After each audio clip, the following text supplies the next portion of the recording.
Apa Ki? Ini bingung aku tuh ya, aku lihat artikel Indonesia itu kebanyakan orang Islam zaman sekarang tuh kayak kebagi-bagi gitu. Ada yang satu di bawah naungan Ustadz ini, satu di bawah naungan Ustadz ini. Oh, perpecahan. Gimana tuh? Namanya perbedaan mah biasalah, itulah. Ada yang bilang perbedaan itu adalah rahmat gitu kan. Jadi saling melengkapi ntar. Gak bisa dong berbeda kan. Assalamualaikum. Waalaikumsalam warahmatullahi wabarakatuh. Masya Allah, sehat. Sehat, Ustaz?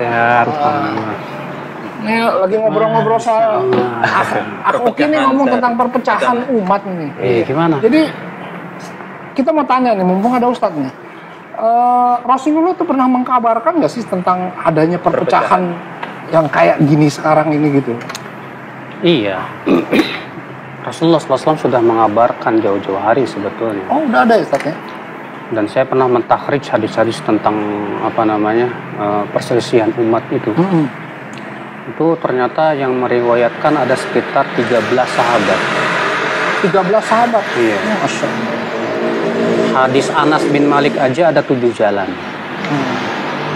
Belum ada hadis Abu Hurairah, hadis Muawiyah, Ibnu Abbas, Sa'ad bin Abi Waqqas dan yang lainnya. Dan ada sekitar 15 ulama yang mensahihkan. Rasul mengatakan sataftariqu hadhil ummah ala 73 firqah. Umat Islam akan berpecah menjadi 73 golongan. 73. Bayangkan Rasulullah SAW sudah mengabarkan bahwa memang umat Islam ini akan berpecah belah. Dalam satu riwayat Imam Ahmad dalam musnadnya, Rasulullah pernah berdoa kepada Allah. Di mana kata Rasulullah, 2 diijabah, 1 tidak diijabah.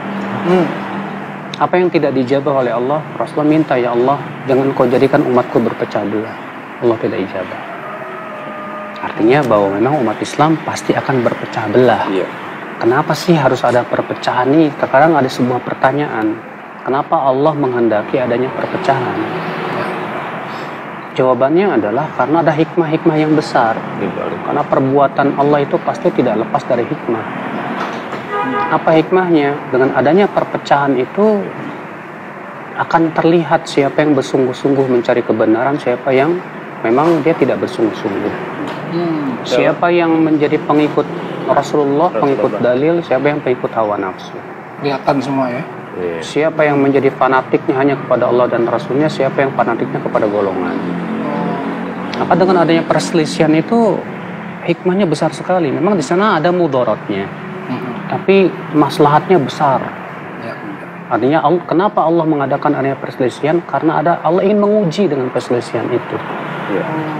Allah ingin menguji siapa di antara kita yang benar-benar menuntut ilmu, siapa yang tidak. Rasulullah Ustaz itu ngasih solusi nggak Ustaz kalau dengan perpecahan? Iya, pasti Rasulullah ini sayang sama umat Ustaz. Pastilah. Rasulullah SAW yang sudah mengabarkan umat Islam berpecah belah, juga Rasulullah sudah memberikan solusi. Dalam hadis riwayat Abu Daud, demikian pula Nasai dan Tirmidzi, dari hadis Al-Irbad bin Sariyah, bahwa Al-Irbad bin Sariyah ia berkata, wa'adhana Rasulullah SAW mau'idhatan dzarafat minhal uyun wa wajilat minhal qulub. Suatu ketika Rasulullah memberikan nasihat yang membuat air mata kami berlinang dan hati kami merasa ketakutan sekali. Kemudian kami berkata kepada Rasulullah, ya Rasulullah, seakan-akan ini nasihat orang yang ingin berpisah. Fa'ausina, tolonglah berikan kami wasiat. Kata Rasulullah, usikum bitaqwallah. Aku wasiatkan kalian untuk bertakwa kepada Allah. Wassam'i wa ta'ah, dan mendengar dan taat kepada pemimpin. Wa in ta'ammara 'alaikum 'abdun habasyi, walaupun kamu dipimpin oleh hamba sahaya Ethiopia, kata Rasulullah. Kemudian Rasulullah bersabda apa? Fa innahu man ya'ish minkum fasayara ikhtilafan katsira. Sesungguhnya siapa di antara kalian yang hidup nanti akan melihat perpecahan yang banyak, kata Rasulullah. Kemudian apa kata Rasulullah? Dengarkan, ini beliau memberikan solusi. Iya, ini solusi. Ini dia. Kata Rasulullah, fa'alaikum bisunnati wa sunnatil khulafa'ir rasyidin al-mahdiyyin min ba'di. Addu 'alaiha bin nawajid wa iyyakum wa muhdatsatil umur. Fa inna kulla bid'atin dhalalah. Kata Rasulullah, pada saat kalian melihat perpecahan itu, fa'alaikum, fa di sini li ta'qib, kata para ulama. Artinya, maka di saat itu hendaklah kamu berpegang kepada sunnahku dan sunnah khulafa'ur rasyidin yang tertunjuki setelahku. gigit dia dengan gigi geraham, kata Rasulullah, dan jauhi oleh kalian perkara yang diada-adakan, karena setiap bid'ah itu sesat, kata Rasulullah. Lihat, Rasulullah ternyata ketika mengabarkan akan terjadinya perpecahan, Rasulullah sudah memberikan solusi. Ya. Solusi Rasul tentu yang terbaik dong. Kenapa? Karena Rasulullah SAW sudah mendapatkan wahyu dari Allah Subhanahu wa Ta'ala. Kata Rasulullah, maka hendaklah kalian pegang sunnahku. Tapi Rasulullah tidak hanya mencukupkan sunnahku loh. Apa kata Rasulullah? Dan sunnah khulafaur rasyidin. Dalam satu riwayat yang lain yang dikutip oleh Hakim, yang aku dan para sahabatku di atasnya. Ya. Kemudian solusi yang kedua apa? Jauhi perkara yang bid'ah. Oh, itu dia tuh. Nah, untuk berpegang kepada sunnah dan menjauh bid'ah di saat perpecahan umat itu berat loh. Ya. Makanya dalam satu riwayat Rasulullah bersabda apa? Al-mutamasik bi sunnati inda khilafi ummati kal qabid alal jamr. Orang yang berpegang kepada sunnahku di saat umatku berpecah belah seperti itu, seperti memegang bara api. Bara api ya. Berat memang. Saking beratnya. Iya. Jadi walaupun kita memang kita semua orang Islam itu berbeda-beda ya, tapi banyak juga yang bertanya kenapa sih kita memang banyak perbedaan segala macam. Kenapa sih kita nggak bisa bersatu aja gitu semua? Sholatnya juga sama. Kita sholat kiblatnya sama, Tuhan kita sama, Nabi sama. Biar satu aja gitu. Biar kita bersatu aja. Kenapa kita membiarkan perbedaan akidah ini memecah belah? Kelihatan kita, bagus nih pernyataan kayak gitu. Tapi, Tapi sesungguhnya gimana gitu? Pertanyaan bagus sekali. Islam itu memang sangat menganjurkan persatuan. Allah Subhanahu wa Ta'ala ketika menyebutkan tentang masalah perpecahan dalam surat Ali Imran ayat 102, Allah berfirman apa? Wa'tasimu bihablillahi jami'a wa la tafarraqu. Peganglah tali Allah semuanya oleh kalian dan jangan berpecah belah. Jangan berpecah belah. Iya. Berarti Namun coba deh kita perhatikan ayat-ayat tentang perpecahan dan persatuan. Semua ayat-ayat yang memerintahkan kita bersatu padu itu tidak lepas tanpa ikatan, tapi selalu diberikan ikatan. Apa ikatannya coba? Dalam ayat tadi apa? Berpeganglah kepada tali Allah itu apa? Al-Quran dan hadis. Dan jangan berpecah belah. Artinya apa? Orang yang tidak mau berpegang kepada Al-Quran dan hadis pasti pecah belah. Itu pasti pecah.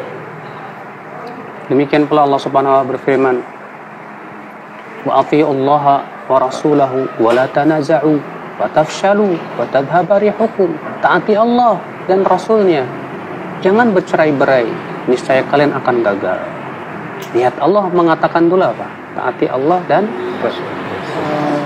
Lalu Allah mengatakan apa? Jangan bercerai-berai. Berarti kalau kita tidak mau menaati Allah dan Rasulnya, kita pasti cerai-berai. Nggak mungkin bersatu ya. Nggak mungkin. Sekarang begini, kita bersatu dalam kebaikan itu penting sekali. Bersatu dalam ketaatan, bersatu di atas tauhid, bersatu di atas sunnah Nabi SAW itu harus. Tapi mungkinkah kita bersatu dengan cara mendiamkan kesyirikan? Mungkinkah kita bersatu dengan cara mendiamkan kemaksiatan? Mungkinkah kita bersatu dengan cara mendiamkan kebid'ahan? Iya. Sementara Rasulullah tadi sudah mengabarkan supaya kita menjauhi kebid'ahan. Iya. Lihat para ulama terdahulu ya. Di zaman Imam Syafi'i, Imam Ahmad ketika muncul firqah-firqah sesat, mereka membantah dalam kitab-kitab mereka. Sampai ada Imam Ad-Darimi, Abu Sa'id Ad-Darimi itu membuat sebuah bantahan buku berjudul Raddu Uthman bin Sa'id Ad-Darimi ala Bishr al-Marisi Abdal. Bantahan Uthman bin Sa'id Ad-Darimi terhadap Bishr al-Marisi. Demikian pula Imam Ahmad menulis kitab Ar-Radd al-Jahmiyah. Para ulama juga menulis bantahan-bantahan. Artinya ini dalam rangka apa? Karena rusaknya akidah itu, keroposnya akidah itu sebab keruntuhan umat Islam. Lihat Rasulullah SAW ketika mengabarkan tentang orang Khawarij. Rasulullah SAW mengabarkan orang Khawarij itu apa? Mereka membaca Quran, mereka membawakan hadis-hadis Nabi SAW, ibadahnya luar biasa, sholatnya dan yang lainnya. Tapi apa kata Rasulullah? Mereka keluar dari Islam sebagaimana keluarnya melesatnya busur panah. Artinya sahih dari Bukhari dan Muslim. Bahkan Rasulullah dalam satu riwayat Al-Ajuri yang sahih, Rasulullah mengatakan dan orang Khawarij apa? Kilabun nar, anjingnya api neraka. Mereka anjingnya api neraka. Rasulullah mengabarkan tentang Qadariyah. Qadariyah itu orang yang menolak adanya takdir. Apa kata Rasulullah? Al-Qadariyah itu majus hadil ummah. Qadariyah itu majusi umat Islam. Artinya persatuan itu jangan sampai menyebabkan kita diam dari menjelaskan tentang kebenaran. Yang hak ya Ustaz. Cuma masalah yang ada sekarang adalah ayo kita bersatu, tapi kamu nggak usah ngomong masalah tauhid syirik karena itu bisa memecah belah. Ayo kita bersatu, kamu nggak usah ngomong deh masalah bid'ah sunnah, nanti kamu pecah belah.